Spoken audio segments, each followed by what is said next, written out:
하나님의 말씀 갈라디아서 3장 말씀입니다. 어리석도다 갈라디아 사람들아, 예수 그리스도께서 십자가에 못 박히신 것이 너희 눈앞에 밝히 보이거늘 누가 너희를 깨드냐. 어리석다고 말씀하는데요.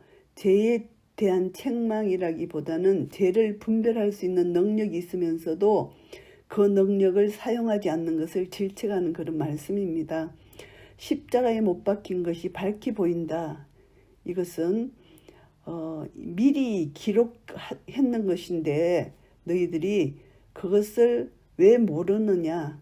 복음의 진리를 상기시키면서 그들이 납득할 수 있도록 선명하게 전파하였음에도 불구하고 이들이 이것을 깨닫지 못하고 이 잠시만 이들이 복음의 핵심을 믿고 그냥 놓쳐버렸다는 것입니다. 그러니까 어리석다. 복음을 끝까지 붙들지 못했다는 것입니다. 누가 너희를 깨드냐. 누가 너희들을 악한 술책으로 타락시켰다. 이런 뜻입니다. 그래서 바울이 지금 갈라디아 교인들의 마음을 어지럽게 한 거짓 교사들이 누구냐. 이런 말씀을 하는 것입니다. 선명한 복음 진리를 받았음에도 불구하고 그렇게 빨리 복음의 핵심을 잃어버릴 수 있느냐. 이렇게 책망하고 있는 말씀입니다. 내가 너희에게 다만 이것을 알려 하노니 너희가 성령을 받은 것은 율법의 행위로냐 듣고 믿음으로냐. 이 분명히 믿음으로 예수 그리스도를 나의 구주로 영접한 것은 성령의 역사입니다. 율법의 행위는 율법은 그리스도에게로 인도하는 몽학 선생에 불과하는 것이죠. 그 역할만 할 뿐이잖아요. 그래서 율법주의자들은 오히려 율법을 중요하게 생각하고 율법의 행위를 강조하지만 복음은 율법의 완성이기 때문에 율법은 하나님으로부터 나온 거룩하고 의로운 것입니다. 율법이 중요합니다. 그러나 율법주의는 잘못된 것이고 복음의 율법의 완성이 복음입니다. 그렇기 때문에 복음 안에서 율법을 행위로 지키는 것은 잘못됐다 이런 말씀입니다. 그래서 이것을 통해서 율법의 행위는 절대 안 되고 믿음으로 구원을 얻는데 이 믿음은 들음에서 난다는 것을 여기서 말씀합니다. 로마서 10장 14절 말씀해 보시면은 믿음은 들음에서 난다 이것을 강조합니다. 그러니까 베드로가 또 믿음이 들음에서 난다는 것을 주장했잖아요.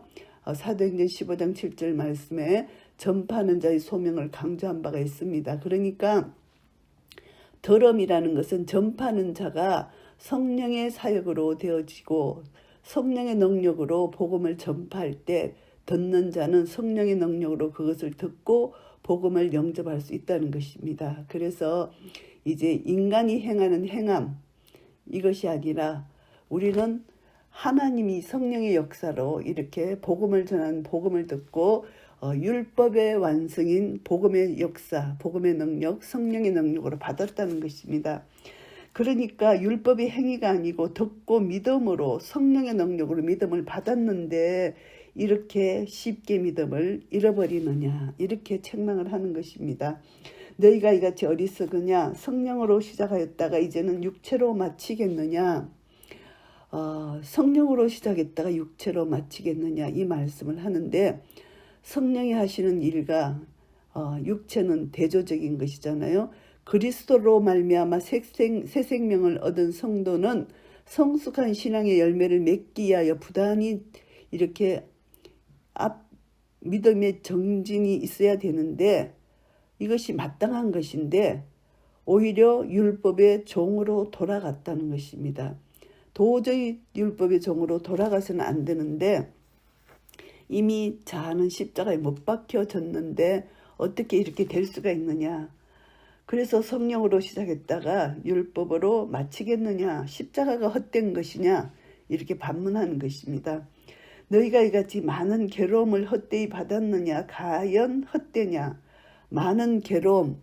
복음을 접할 때 교회를 세울 때 많은 죄종들도 고난을 받고 복음을 받는 자들도 주위로부터 이렇게 핍박도 받고 그리고 예수 그리스도가 나와 함께 내가 예수 그리스도와 함께 십자가에 못 박혀 죽었다는 것, 내 자아가 죽는 삶을 산다는 것이 괴로운 것입니다. 그런데 이렇게 괴로움을 헛되이 받았느냐 이 말씀입니다. 이 말씀 괴로움이라는 이 원어에는 선하다, 악하다 이 두 가지 뜻이 다 있다고 합니다. 그러니까 선한 것, 악한 경험. 그러니까 여기서 어떤 성경에서는 영적인 놀라운 일, 영적인 축복들을 의미하는 선한 경험으로도 해석을 하고요. 또 악한 경험, 박해, 고난 이런 것으로도 해석을 하려고 합니다. 그래서 긍정적이고 영적인 경험으로 이제 번역이 되는 것이 여기서는 더 타당하다고 보고요. 그것이 헛되냐 이렇게 묻는 것입니다. 믿음으로부터 벗어나 있는 상태 헛되냐? 과연 헛되냐? 진정 그들이 믿음에서 떨어져 나간 상태에 거하게 된다면 그들을 부르신 하나님의 사역과 성령의 풍성한 은사와 또한 바울이 갈라디아 교회를 향하여 가졌던 사랑과 수고한 모든 열심이 헛된 것이 되고 말 것이다. 이렇게 말하는 것입니다. 너희에게 성령을 주시고 너희 가운데서 능력을 행하시는 이 일이 율법의 행위였으냐 듣고 믿음했으냐. 2절에서는 성령을 받는 사람이 주체이잖아요. 근데 여기 5절은 성령을 보내시는 하나님이 주체가 되십니다. 갈라디아 교인들이 성령을 받았던 근거가 무엇이냐에 관심을 두는 반면에 5절에서는 하나님이 어떠한 기준에 따라서 성령을 주시느냐 이 물음에 초점을 둔다고 볼 수가 있습니다. 2절에서는 갈라디아 교인들이 성령을 받았던 과거 사실에 역점을 두어서 과거 시제로 표현했지만 여기 5절에서는 현재 시제로 성령을 주신다. 하나님은 현재도 성령을 주시고 과거에도 성령으로 사역하셨고 지금도 사역하시고 그리고 미래도 사역하신다. 성령의 사역은 지속적이다. 이렇게 생각할 수가 있습니다. 그래서 그리스도인들에게 주신 보혜사 성령님이 율법과는 달리 값없이 주신 선물이라는 것을 강조하고 있는 말씀이고요. 아브라함이 하나님을 믿음에 이것을 그에게 의로 여기셨다 함과 같으니 아브라함은 믿음으로 구원을 얻었다는 사실을 여기서 말씀하고 있습니다. 구약 아브라함이 하나님을 믿음에 그 믿음을 의로 여기셨잖아요. 유대인의 조상 아브라함은 무엇으로 하나님 앞에 의롭다고 인정을 받았는가 이것을 말씀합니다. 그래서 의의 성격은 어떤 것인가를 여기서 설명하는데요. 로마서에서도 아브라함이 할례를 행하기 이전에 의롭다함을 받았다고 설명하고 있습니다. 로마서 4장 10절 말씀요. 바울이 갈라디아 유대주의자들 앞에서 특별히 아브라함을 논쟁의 중심으로 삼고 있는 것도 바로 무할례 시에 아브라함이 의롭다함을 받은 사실 때문입니다. 그래서 아브라함이 자기를 창세기 15장 6절 보시면은 아브라함이 자기를 부정하고 하나님의 전폭적으로 하나님을 신뢰한 것 그것을 하나님께서 의로 인정하셨잖아요. 하나님과의 바른 관계 속에서 아브라함이 하나님을 향하여 신실한 태도를 보이고 그것을 하나님이 의롭다 여겼다는 것입니다. 그래서 하나님이 의롭다 여기시는 하나님이 바로 의를 칭해 주신 것입니다. 예수 그리스도를 믿는 자에게 하나님이 의롭다 칭해 주시는 것입니다. 그래서 하나님이 칭해 주셨다. 하나님께로부터 이 믿음이 주어지고 의롭다 칭함을 주시는 분도 하나님이시라는 것을 알게 됩니다. 그래서 그에게 의롭다 정하여 주셨다. 칭해 주셨다. 의로 정해 주셨다는 것이고요. 그런즉 믿음으로 말미암는 자들은 아브라함의 아들인 줄 알지어다. 바울이 할례받지 아니한 믿음의 무리들을 아브라함의 아들이라고 부르는 것은 유대주의자들에게 매우 놀라운 일이잖아요. 그런데 바울이 믿음으로 말미암은 자들을 아들이라고 부른다 이 말씀입니다.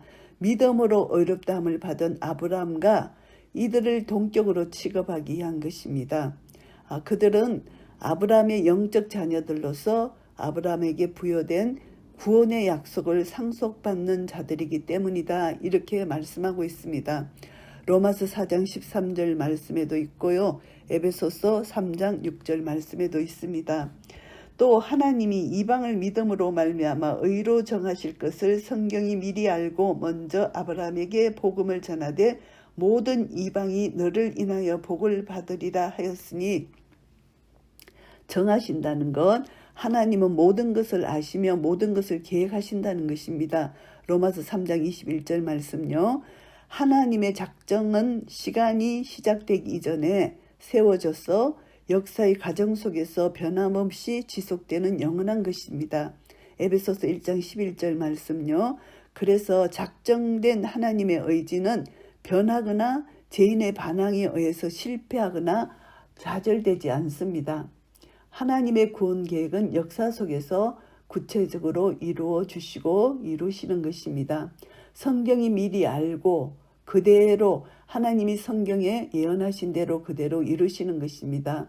그래서 복음을 전하되 이렇게 표현하는 것은 아브라함에게 작정되고 전하여진 복음은 기록에 따라서 약간의 차이가 있지만 그 주된 내용은 너를 통하여 모든 이방이 복을 받으리라, 창세기 18장 18절 22장 18절 말씀입니다.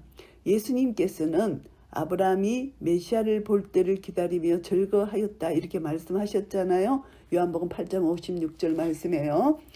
이것은 아브라함이 장래에 관한 하나님의 구원의 약속을 믿었음을 나타내는 말씀입니다. 이것이 오늘날 우리가 예수 그리스도를 믿음으로 말미암아 구원을 받게 된 일과 일맥상통하고 그것이 곧 복음의 내용이라는 것을 보여주는 것이고요. 그러므로 믿음으로 말미암는 자는 믿음이 있는 아브라함과 함께 복을 받느니라. 여기서 영적 의미를 강조하는 것이 복입니다. 이 복은 믿음으로 의롭게 된 자에게 주어지는 복이라는 것이죠. 그것을 복이라고 칭하는 것입니다. 그래서 믿음으로 인하여 아브라함과 같이 의롭다고 칭함을 받는 구원이 복이라는 것입니다. 그래서 이방 민족들도 믿음으로 말미암아 아브라함이 누렸던 복에 동참하게 되는 것입니다. 로마서 4장 24절 말씀이고요. 무릇 율법 행위에 속한 자들은 저주 아래 있나니 기록된 바 누구든지 율법책에 기록된 대로 온갖 일을 항상 행하지 아니하는 자는 저주 아래 있는 자라 하였음이라. 율법 행위에 속한 자들은 저주 아래 있다. 율법의 행위를 구원의 방편으로 삼고자 하는 자는 모두 저주 아래 있다는 바울의 말입니다. 죄의 보편성을 전제하고 있는 말씀인데요. 이 말은 율법을 따르는 자들은 칭의를 받을 수 없다는 것입니다. 율법을 따르려는 사람들이 모든 율법을 지킬 수 없기 때문입니다. 그렇기 때문에 하나의 율법을 어기기만 하더라도 저주 아래 놓이게 되는 것입니다. 그래서 인간은 완벽할 수 없다. 연약한 존재이다. 율법 하나라도 어기면 인간은 어렵다 칭함을 받을 수 없다는 것입니다. 그래서 인간은 연약하기 때문에 모든 율법을 지킬 수가 없다는 것입니다. 그래서 그것을 보면은 이 율법의 기능은 인간이 죄인이다 이것을 드러내는 것이라는 것이죠. 그래서 이제 누구도 절대적으로 율법을 다 지킬 수 없다. 로마서 7장 24절 말씀처럼요. 그래서 인간의 능력으로는 도저히 지킬 수 없는 율법은 단지 죄를 깨닫게 해주고 진노의 기능을 가질 뿐이라는 것이죠. 로마서 4장 15절 말씀처럼요. 그렇기 때문에 우리는 율법으로는 도저히 구원함을 받을 수 없다는 것을 알게 됩니다. 또 하나님 앞에서 아무나 율법으로 말미암아 의롭게 되지 못할 것이 분명하니 이는 의인이 믿음으로 살리라 하였음이니라.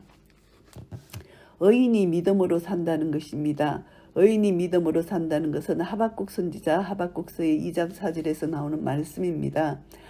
이것을 보면은 하박국의 입장 그리고 우리 믿음의 사람들이 당하는 이 세상 살면서 당하는 어떤 위기, 어떤 저주, 이 모든 것 결국은 오직 의인은 믿음으로 말미암아 살리라. 로마서 1장 17절에서 하박국 선지자 하박국 2장 4절 말씀을 그대로 이게 인용하는 말씀이 나오잖아요. 그래서 여호와를 바라는 것은 동일하다는 것입니다. 결국 하나님과 올바른 관계를 맺고 하나님 앞에서 살고자 하는 자는 오직 믿음을 의지해야 된다. 하나님을 의지해야 된다는 것입니다. 하나님 입으로부터 나온 말씀을 의지해야 된다는 것을 여기서 말씀하는 것이고요. 율법은 믿음에서 난 것이 아니라 이를 행하는 자는 그 가운데서 살리라 하였느니라. 이를 행하는 자는 그 가운데서 산다. 이것은 갈라디아 유대주의자들 앞에서 구약을 인용해서 믿음과 율법이 조화될 수 없는 관계임을 증거하는 것인데요. 율법으로 행하려는 자들은 끝까지 율법을 행하는 삶을 살아야 되고 율법을 행치 않으면 저주를 받게 되는 것인데 결국 율법주의자들은 자신들이 행한 바 의로운 행위로 구원하시지 아니하는 심판에 이르렀어야 그들의 저주를 깨닫게 될 것이다. 이것을 말씀합니다. 그래서 디도서 3장 4절 5절 말씀에 나오는 말씀이고요. 그리스도께서 우리를 위하여 저주를 받은 바 되사 율법의 저주에서 우리를 속량하셨으니 기록된 바 나무에 달린 자마다 저주 아래 있는 자라 하였음이라. 속량하셨다. 이 말씀은 율법의 노예가 된 우리를 그리스도께서 값을 치르고 사셨다는 의미입니다. 그리스도께서 치르신 대가는 십자가의 피입니다. 죄 없으신 그리스도의 죽음은 속전의 개념에서 해석되고요. 출애굽기 21장 30절 말씀요. 아들을 나무에 달리게 하신 저주, 그것은 신명기 21장 23절 말씀입니다. 그래서 저주까지 받게 하신 것, 이것은 성부 하나님의 사랑에 기인한 것이다. 이사야서 53장 6절 말씀입니다. 이는 그리스도 예수 안에서 아브라함의 복이 이방인에게 미치게 하고 또 우리로 하여금 믿음으로 말미암아 성령의 약속을 받게 하려 함이니라. 그리스도의 대속적 죽음으로 성도들을 구속한 목적이 두 가지가 있습니다. 아브라함의 복이 유대인뿐만 아니라 이방인에게 미치게 하려는 것이고요. 또 한 가지는 믿는 자들이 성령의 약속을 받게 하려는 것입니다. 아브라함의 복은 믿음으로 인해서 어렵다함을 받는 신약의 성도들에게 널리 미치게 되었고요. 성령의 약속은 예수님의 부활 이후에 성취되었습니다. 요한복음 14장 16절 말씀, 16절에서 18절 말씀이고요. 사도행전 1장 4절 말씀입니다.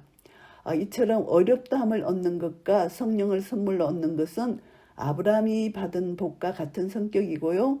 왜냐하면 이방인에게 미치는 아브라함의 축복이 하나님의 약속이듯이 예수 그리스도로 말미암아 의롭게 되고 성령을 받게 되는 것도 하나님의 약속이기 때문입니다. 누가복음 24장 49절 말씀입니다.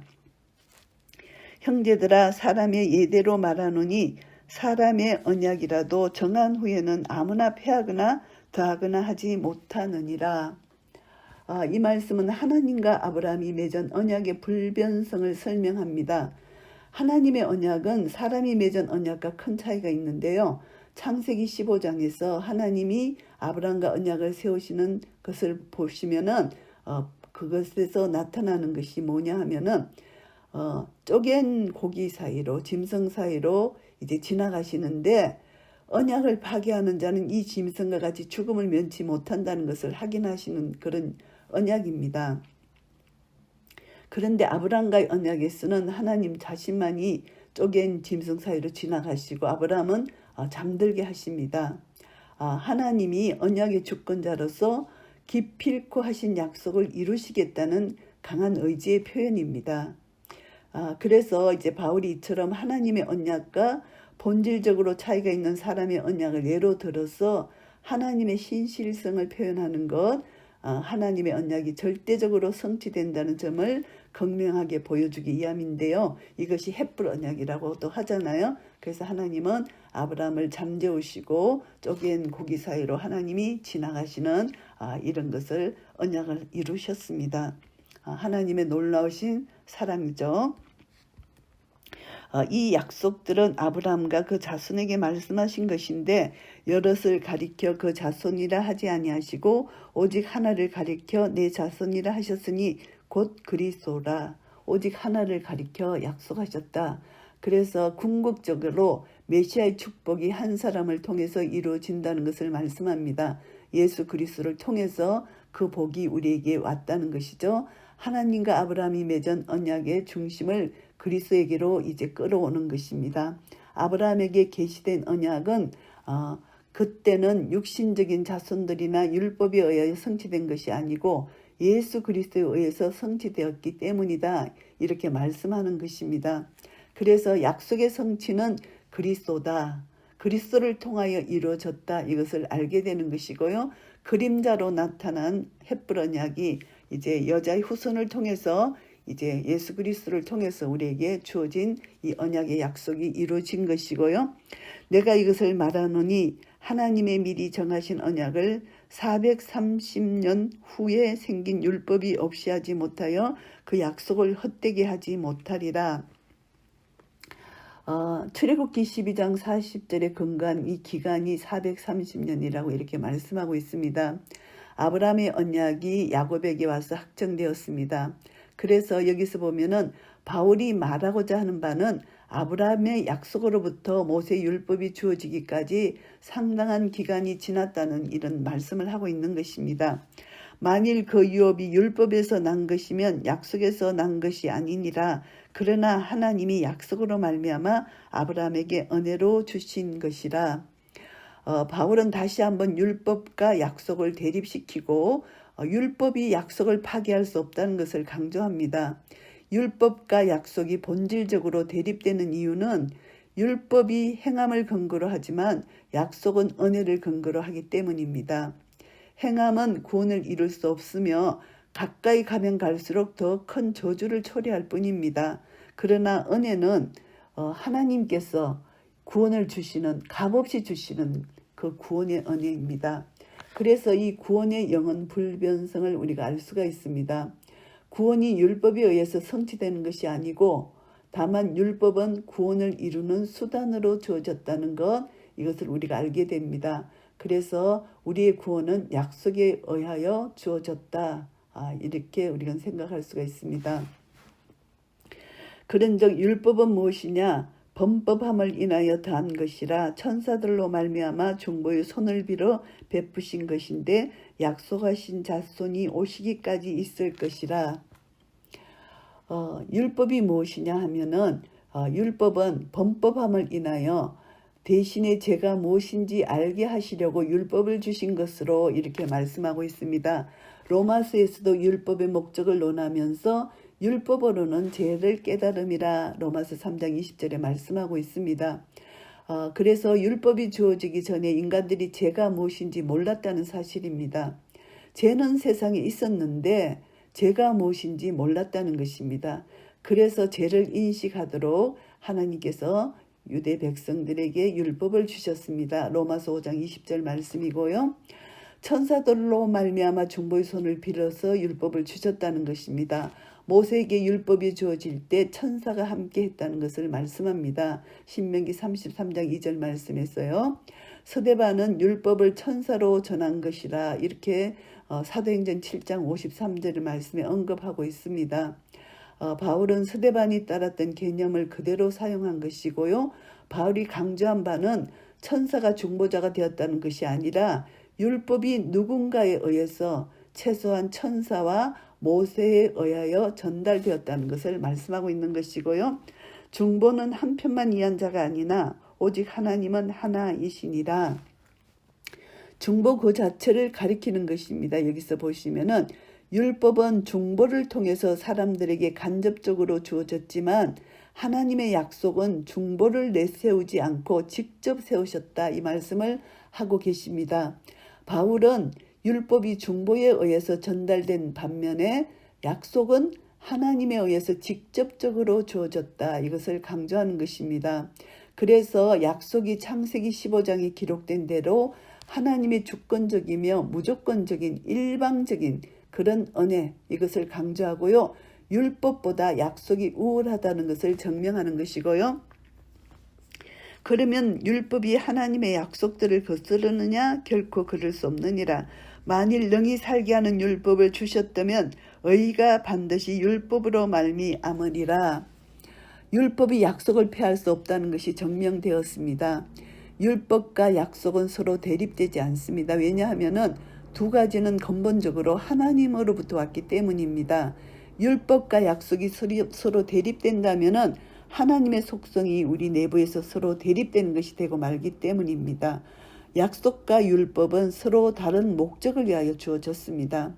율법이 죄인을 그리스도에게로 인도하는 역할을 한다면 약속은 그리스도 안에서 구원을 얻게 하는 역할을 하게 되는 것이고요. 이 둘은 서로 다른 역할을 가지고 있으면서도 동일하게 하나님의 구속 경륜에 필요한 요건이 된다는 것을 알게 됩니다. 그러나 성경이 모든 것을 제 아래 가두었으니 이는 예수 그리스도를 믿음으로 말미암는 약속을 믿는 자들에게 주려 함이니라. 바울은 앞구절에서 의가 율법으로 말미암지 않는다는 것을 명백히 보여준 뒤에 이제 22절에서 율법이 가진 실제적 기능은 모든 사람을 죄의 굴레 속에 가두는 것에 있다는 것을 명백히 보여주고요. 율법은 인간을 정죄하기 때문에 사람이 율법주의를 통해 하나님께 의롭다고 여김을 받을 수 없고 다만 예수 그리스도를 믿는 믿음을 통해서 하나님의 약속을 받을 수 있다는 것을 말씀합니다. 여기서 모든 것, 이것은 이제 유대인뿐만이 아니라 이방인을 포함한 모든 사람을 가리킨다고 볼 수가 있고요. 아담의 타락에 의해서 모든 피조 세계가 타락한 것, 이것을 우리가 또 알 수가 있습니다. 믿음이 오기 전에 우리가 율법 아래 매인바 되고 계시될 믿음의 때까지 갇혔느니라. 율법 아래 매인바 되었다. 믿음이 오기 전에. 이것은 이제 모세가 율법을 받은 때로부터 지금까지 계속되었다는 것을 말씀하고 있는 것이고요. 이같이 율법이 우리를 그리스도에게로 인도하는 몽학선생이 되어 우리로 하여금 믿음으로 말미암아 의롭다함을 얻게 하려 함이니라. 몽학선생, 어린이에게 시중드는 자, 원래 6세에서 16세까지 아이들을 돌보는 노예 신분의 사람을 여기서 가리키는 용어라고 하는데, 몽학선생이 가정교사로서의 가정의 예법을 가르치기도 하고 아이가 학교에 오고 갈 때 길을 인도하는 노예라고 이렇게 말을 합니다. 그런데 바울은 율법이 그리스도보다 낮은 지에 있다는 것을 설명하기 위해서 율법을 몽학선생에 비유하고 있는 것이고요. 믿음이 온 후로는 우리가 몽학선생 아래 있지 아니하도다. 믿음이 오기 전까지 율법은 자기의 임무를 수행할 뿐입니다. 그리스도께서 이 땅에 오시는 역사적인 성육신 사건에 의해서 율법의 임무는 끝나는 것입니다. 율법으로부터 믿음으로 옮겨지는 역사는 믿음으로 그리스도를 영접하는 모든 자들에게 있어서 되풀이되어 나타나는 구체적인 사건이고요. 그래서요. 율법은 더 이상 그리스도 안에 있는 성숙한 자녀들을 지배하지 못한다. 로마서 7장 6절 말씀을 우리가 이해할 수가 있겠습니다. 너희가 다 믿음으로 말미암아 그리스도 예수 안에서 하나님의 아들이 되었으니 믿음으로 아브라함의 자손이 된 사람들이 예수 그리스도 안에서 하나님의 아들이 되었다는 것, 양자가 되었다는 것을 여기서 의미합니다. 죄 아래 놓여 있던 자들이 믿음으로 말미암아 창조주 하나님과 바른 관계로 회복되었다는 것을 의미하고요. 하나님은 창조주로서 모든 만물을 지으신 자시고 모든 인간들의 아버지가 되시고 죄 아래 매인 인간들은 하나님을 아버지라 부를 수 없습니다. 그러나 예수 그리스도의 사역에 의해서 이 파괴된 창조 질서가 회복되고 또 만물은 다시 하나님을 찬양하게 됐잖아요. 그래서 율법 아래 매였던 인간들은 이제 죄로부터 해방되어서 회복된 질서 속에서 하나님의 아들이라 칭함을 받는 특권을 누리게 되었습니다. 그래서 이제 하나님의 자녀, 아들로서 아버지라 부를 수 있게 된 것이고요. 성령에 대한 약속이 성취되었습니다. 왜냐하면 성령님은 우리로 하여금 하나님을 아버지라 부르도록 가르쳐 주신 것이고요. 우리가 하나님의 자녀된 것을 증거해 주셨기 때문입니다. 로마서 8장 14절 말씀에서 16절 말씀요. 우리가 하나님의 자녀된 것을 증거하는 자가 있다는 것이 곧 성령의 약속이 성취된 증거라고 볼 수가 있습니다. 성령님이 아니고는 우리가 하나님의 자녀인 것을 알 수가 없잖아요. 누구든지 그리스도와 합하여 세례를 받는 자는 그리스도로 옷 입었느니라.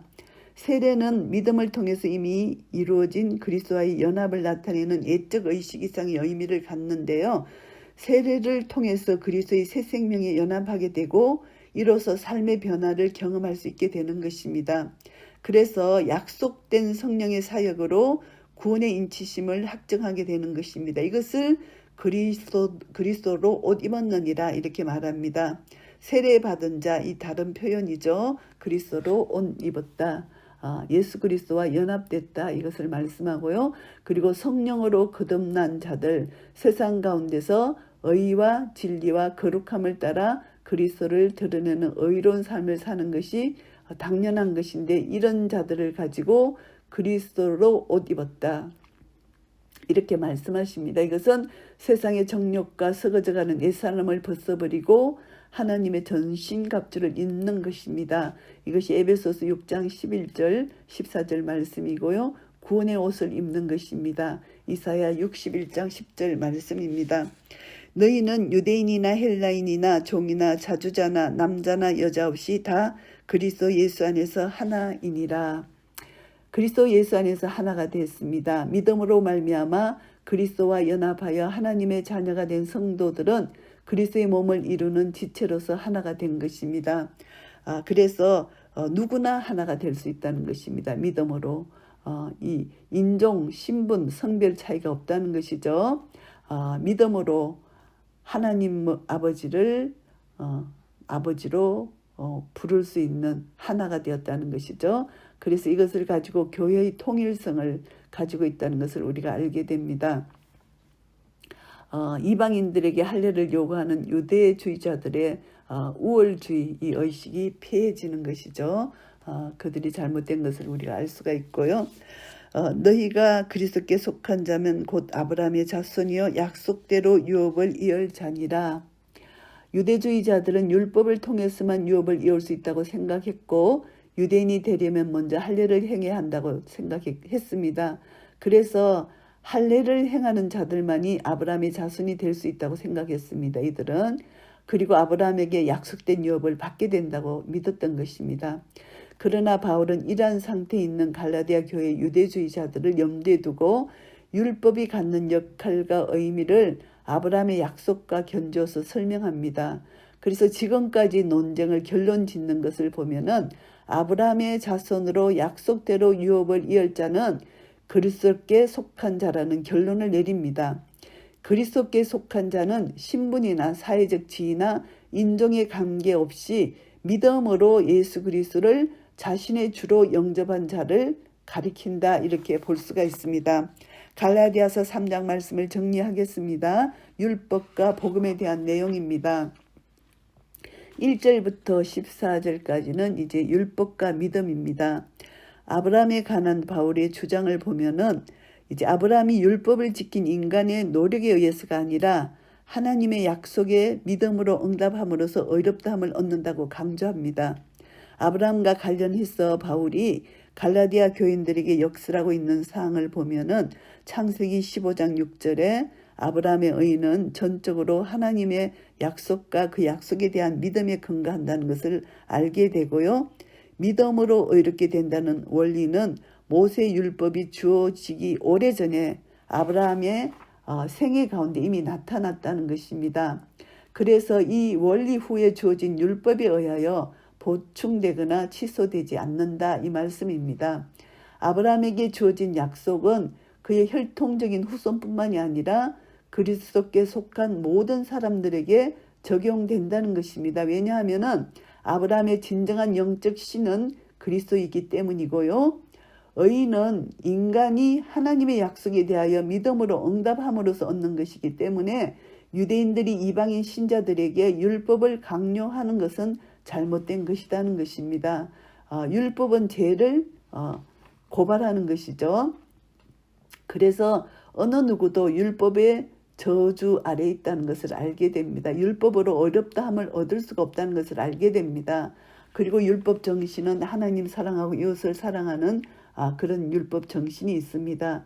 그렇기 때문에 우리는 하나님의 아들 예수 그리스도께서 율법의 저주로부터 우리를 구속하시고 믿는 모든 사람을 하나님의 자녀로 삼고자 십자가에 달려 죽으셨잖아요. 그래서 복음이 율법을 완성했기 때문에 우리는 율법의 정신인 하나님 사랑, 이웃 사랑을 하는 것은 당연한데, 이제 이것은 내 힘으로 하는 것이 아니라 성령의 능력으로 할 수 있다는 것을 깨닫게 되는 것이고요.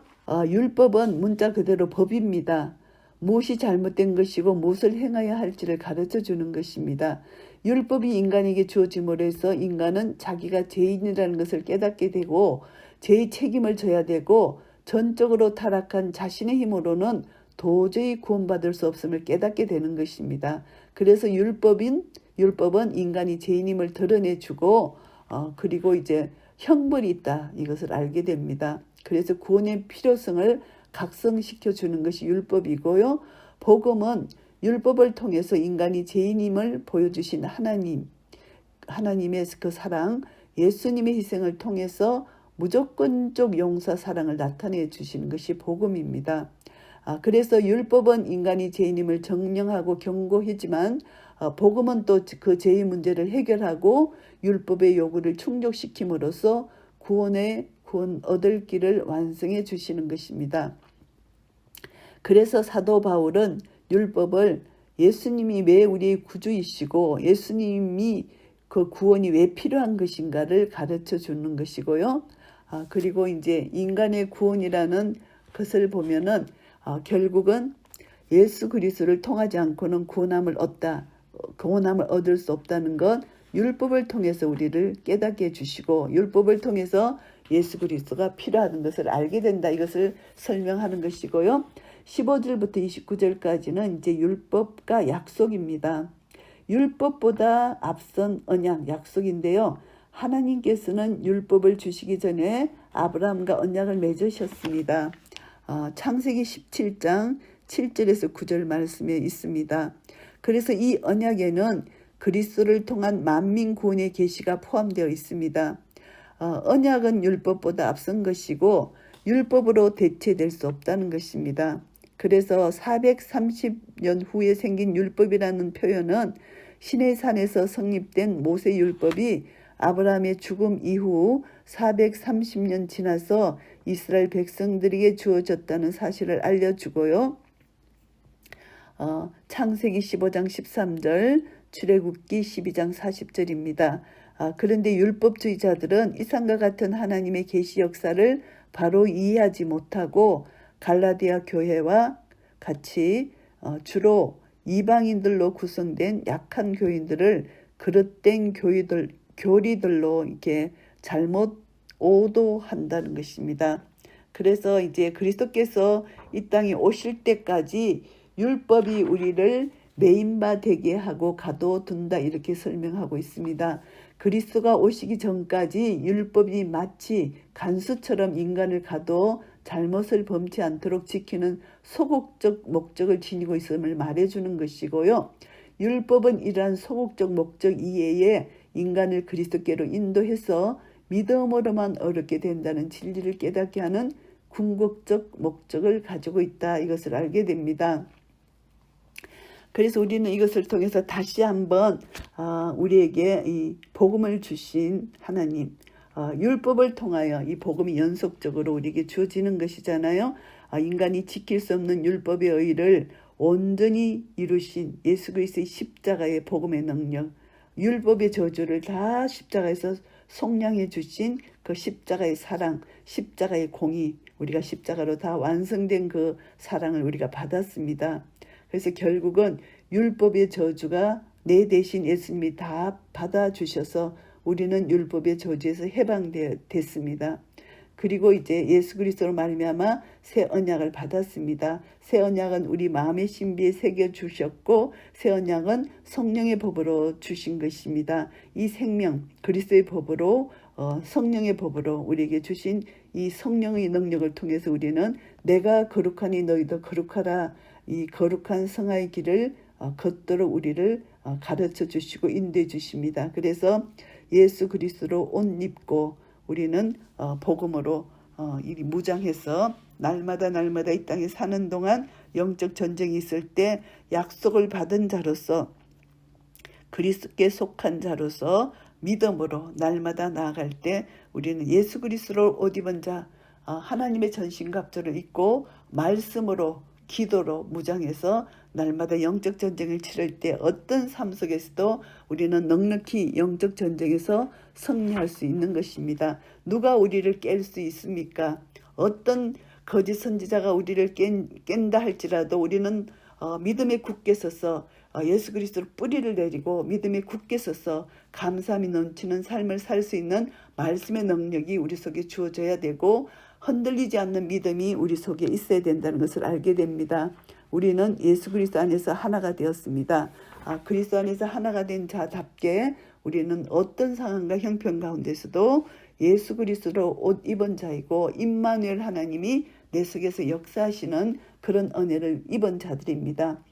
끝까지 약속의 말씀을 붙들고 임마누엘 하나님을 의지해서 이 세상 사는 동안 어떤 영적 전쟁에서 어떤 사탄의 공격 앞에서도 우리는 예수 그리스도 이름의 권세로 끝까지 예수님이 십자가에서 이기신 이김이 우리의 것임을 선포하고 나아가 끝까지 승리를 누리는 하나님 나라 의와 평강과 희락을 누리시는 한 분 한 분 되시기를 예수 그리스도 이름으로 축복합니다. 아멘.